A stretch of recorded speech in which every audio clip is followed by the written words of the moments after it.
بسم الله الرحمن الرحيم والسلام عليكم ورحمة الله وبركاته. ازيكم يا جماعة؟ يا رب تكونوا بخير. النهارده جايلكم فيديو جديد في قناتي، يا رب يعجبكم. بس لو اول مرة تشوفوا القناة ما تنسوش تشتركوا وتفعلوا الجرس عشان يوصلكم اي فيديو جديد انا بنزله.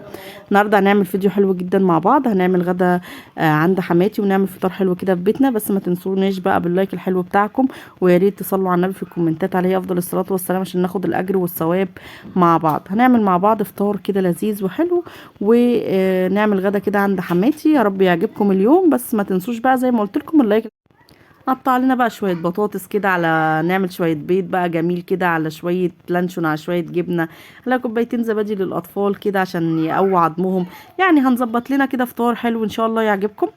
بس ما تنسوش بس تحطوا لي لايك حلو منكم كده، لانكم بقالكم فتره كده مقصرين معايا. بشوف فيديوهات يعني معديه ال 100 مشاهده وال 200 مشاهده وال 300 مشاهده، واللايكات عليها قليله جدا، وفي حرفيا ناس مش بتحط لايك.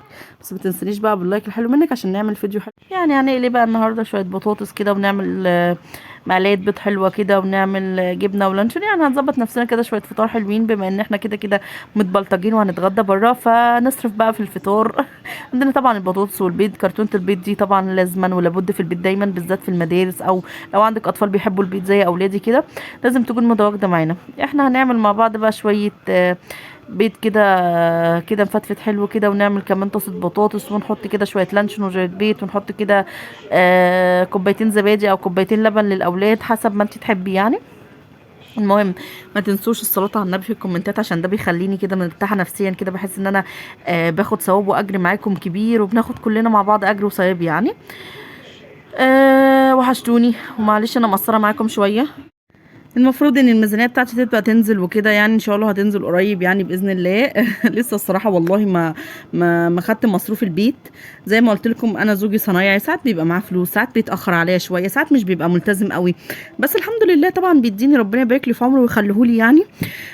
واول ما ابدا اجيب الميزانيه بتاعتي باذن الله هنصورها مع بعض واحده واحده. حطيت حته جبنه زي ما انتم شايفين، وحطينا لانشون، وقالنا طبق بطاطس، وعملنا طبق بيض.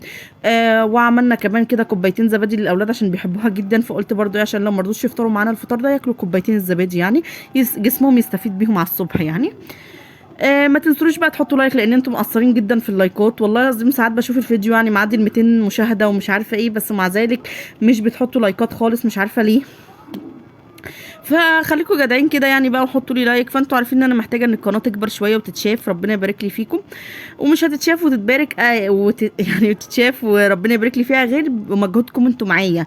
تمام. وطبعا دي حاجه انا مقدراها. خلاص فطرنا واتكلنا على الله وطلعنا عند عمتي ربنا يبارك لي في عمرها. لقيتها بقى جايبه لنا سمك، وجايبه لنا جمبري، وجايبه لنا كمان كابوريا، وهنعمل الاكله الحلوه دي كده مع بعض.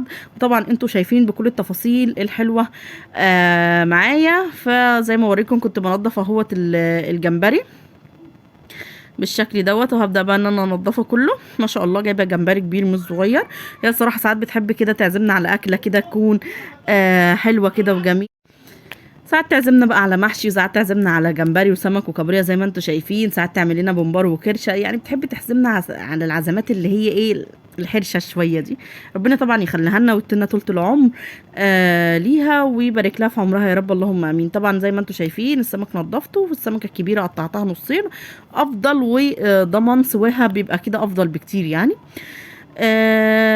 ونضفت كمان الجمبري، وشلت كمان القفص الرملي اللي بيكون في الظهر. طبعا ستات بيوت شاطرين وبتعرفوا تعملوا كل دوت، وبتعرفوا تعملوا حاجات كتير جدا. فربنا طبعا يبارك لكم في عمركم وتكونوا ايه ستات بيوت شاطرين. بس احنا برضو بنفيد البنانيت اللي لسه بتتجوز. انا على فكره في اول الجواز حرفيا يعني كان في حاجات كتير او مش بعرف اعملها، او بمعنى صح كنت بعملها بطريقه مامتي. طبعا زوجي بيحبها عن طريق مامته. فكل واحد فينا يعني ايه، لو حماتك ست شاطره في الطبيخ وزوجك بيحب اكلها، مش عيب ابدا ان انت تبداي ان انت تتعلمي منها. طبعا انا حاطه شويه توم محترمين بقى، عشان طبعا هتبل بقى كل الحاجات دي، وحطيت بقى كمون وكزبره، وحطيت كمان ملح، وهحط قرن فلفل كمان اهوت، بحيث ان الدنيا تبقى ايه مشطشطه كده وحلوه. فزي ما قلت لكم انا زوجي في اول الجواز كان في اكلات معينه، مش كل الاكلات طبعا كان بيحبها من مامته. فكان دايما يقول لي انا عايزه اعملها لي زي مامتي، اعمليها زي عمتك. فكنت بروح وربنا يبارك لها، والله كنت اسالها بتعملي دي ازاي، فتقول لي كذا وكذا وكذا، وانا مشيت على خطوات في اكلات كتير كتير كمان انا غيرت فيها على طريقتها، هي مش طريقه مامتي ربنا يبارك لي. طبعا مامتي طباخه كويسه جدا برضو، بس زي ما قلت لكم زوجي كان بيحب اكل مامته، ودي حاجه فطره احنا بنكون عاملينها حاجه بنكون يعني زي ما تقول مولودين بيها، ان احنا ده اكل مامتي. زي لحد انا ما زلت لحد دلوقتي في اكلات معينه بحبهاش من ايدي، بحبها من ايد مامتي جدا، واطلبها منها ان هي تعملها لي. ربنا يبارك لي في عمرها يا بابا، ويبارك لي طبعا في حماتي، ربنا يبارك لها طبعا عمتي. تمام. فخدت بقى ايه الطريقه، كذا طريقه كده ايه من عمتي، وبعملها على اساس إيه كده، على اساس ان زوجي بيحبها بالطريقه دي. طبعا انا بقف واتعب واطبخ واعمل عشانه وعشان الاولاد، مش عشان نفسي وبس، لا وعشان الاولاد. فاحب ان انا اعمل لهم الحاجه اللي تريحهم. فمش عيب ان انا اقف مع حماتي في المطبخ وان انا اتعلم منها. طبعا زي ما انتوا شايفين سبت حته بس عشان احطها في مع الكابوريا اهوت، وتبلت كمان الجمبري وتبلت السمك بتاعنا. حطيت هنا بقى الكابوريا في حله، وحطيت عليها بصل، وحطيت عليها شويه كمون، واحط كمان حته التوم دي على البصل كده، حته التوم على الكمون، واهي زي ما انتوا شايفين كده، وشويه يعني يا دوب ربع كوبايه ميه كده بسيطه، وهسيبها على النار كده تستوي ايه براحتها خالص. طبعا انا ما اعرفش الاكله دي كلفتني كام عشان اقول لكم، انتوا عارفين ان انا بقول لكم الاكل كلفني قد ايه، لكن انا ما اعرفش الاكله دي كلفت حماتي الصراحه قد ايه. ربنا يبارك لها في عمرها. بس الاكله دي طبيعا بقت غاليه للاسف على ناس كتير جدا جدا جدا، واحنا بنمشي على قد مجهودنا. بس برضو ما فيش اعتراض او ما فيش اي مشكله ان احنا ندخلها في اكلات الشهر على قد ما نقدر، ومش لازم نجيب كيلو جمبري، ممكن نص. على فكره انا حرفيا ببعت اخويا ربنا يبارك له في عمره، او ساعات انا بروح اقول لها بكام لو قالت لي مثلا ب 400 جنيه ولا انا اخر مره سالت على الجمبري كان في حته تانية خالص، والله العظيم يعني كان في حته تانية خالص. مش عارفه دي اسعار حقيقيه ولا لا، بس كان ب 700 جنيه، كان الكيلو ب 700 جنيه. انا فاكره ان انا اخر مره كنت جايباه ب 400 جنيه، وجبت نص ب 200 جنيه. اخر مره سالت عليه قالت لي 700 جنيه، ما سالتش عليه تاني والله العظيم. يعني انا حرفيا اخد مصروف البيت او مصروف نص الشهر اجيب بيه كيلو جمبري. قول الله يا حلاوه. فمن ساعتها الصراحه ما سالتش عليه تاني. فمش عارفه بقى هل الاسعار دي لسه متواجده ولا لا. والكابوريا مش غاليه قوي، كيلو متهيألي كان ب 120 او ب 150 حاجه زي كده، بس الكابوريا نظيفه. في كابوريا على فكره كيلو ب 50، وفي كابوريا كيلو ب 60، وفي كابوريا حسب ما انت تنقي الكابوريا النظيفه. طبعا انا بعمل العجينه بتاعه الجمبري.